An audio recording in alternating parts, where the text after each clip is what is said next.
How to delete conversation on Messenger from both sides.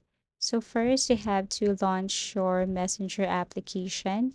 Now, if you tap this or one of this conversation here and you wanted to delete both sides, like you wanted to delete this for everyone, all you have to do is to go to the specific person and look for that message that you wanted to delete.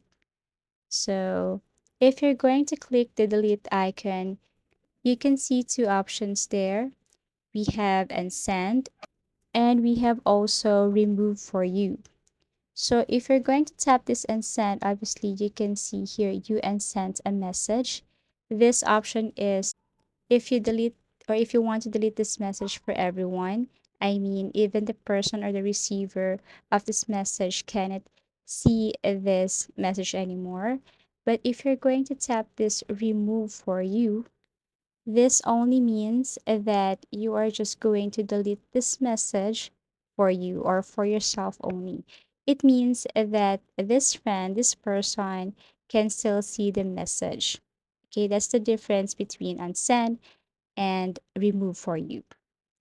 So if you want to delete conversation on Messenger from both sides, so it's obvious that you have to pick or to select that unsend rather than remove for you. And that's how easy it is to delete conversation on Messenger from both sides. Thank you for watching and see you again in our next videos.